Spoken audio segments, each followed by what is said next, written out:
कोई फायदा नहीं होगा। एक ही फायदा होगा कि द्रोणाचार्य को लगा कि इस बहुजन समाज में एक एकलव्य पैदा हुआ है, ये हजारों लाखों एकलव्य पैदा करेगा। और अगर हजारों लाखों एकलव्य पैदा हो गए तो इस देश में जो मनुवादी व्यवस्था है, जो ब्राह्मणवादी व्यवस्था है, जो छुआछूत की व्यवस्था है, अन्याय अत्याचार की व्यवस्था है, ऊंच नीच की व्यवस्था है, ये ध्वस्त कर देगा। तो तब एकलव्य का अंगूठा काटा गया। आज भी द्रोणाचार्य जगह जगह बैठे हुए हैं। इंटरव्यू में नंबर कम दिया जाता है, आपका लड़का थ्योरी में टॉप करेगा, इंटरव्यू में कम नंबर दिया जाएगा। अभी यूपीएससी का रिजल्ट आया, आप उठाकर देख लो, बैकवर्डों की मेरिट उठाकर देख लो।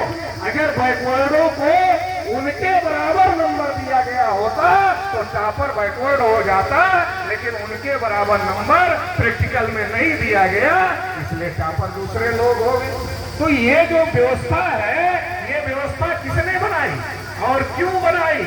ये व्यवस्था जो जिन लोगों ने बनाई, इस व्यवस्था से तथागत बुद्ध की लड़ाई थी कि ये व्यवस्था समाप्त होनी चाहिए।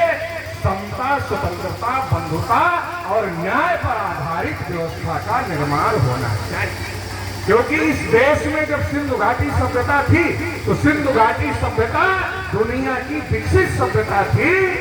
जानवरों के लिए अस्पताल थे, ऐसा कहा जाता है, और बाल को फाड़ने वाली मशीन थी, बाल को चीर सकती है ऐसे यंत्र थे, ऐसा कहा जाता है। तो जो सिंधु घाटी की सभ्यता थी बहुत ही विकसित सभ्यता थी, और उस विकसित सभ्यता में जाहिलों की एक जमात का प्रवेश है।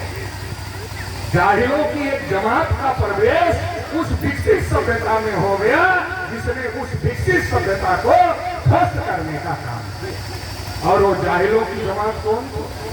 जिसने ये लिखा और ये कहा कि हम मुंह से पैदा हुए हैं इसलिए हम बड़े हैं, कोई भुजा से पैदा हुआ है इसलिए वो हमसे छोटा है, और कोई पेट से पैदा हुआ है इसलिए वो और छोटा है, और कोई पैर से पैदा हुआ है इसलिए वो सबसे छोटा है। ये एक जाहिलों की जमात जो इस देश की रहने वाली नहीं थी, जो बाहर से आई, हमारे देश में आई और हमारे देश में इस बात का प्रचार प्रसार किया कि वो श्रेष्ठ है। क्यों श्रेष्ठ है? क्योंकि मुंह से पैदा हुआ है।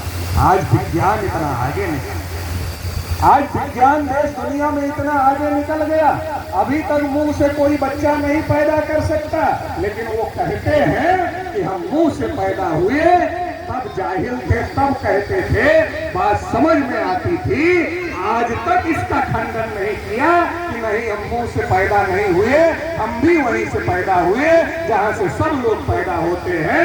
अगर आज भी खंडन कर देते तो ये समझ में आता कि सुधार कर रहे हैं, समझदारी बढ़ रही है। लेकिन ये जाहिल लोग तब भी जाहिल थे और आज भी जाहिलता का परिचय है। मुंह से कह रहे हैं हम मुंह से पैदा हुए इसीलिए बड़े हैं। तथागत बुद्ध ने इसी व्यवस्था का विरोध किया, और जब तथागत बुद्ध ने कहा कि जन्म से कोई बड़ा नहीं होता, जन्म से कोई छोटा नहीं होता, जन्म से कोई ऊंचा नहीं होता, जन्म से कोई नीचा नहीं होता, जब तथागत बुद्ध ने ये कहा तो ब्राह्मण लोग जो चाहिए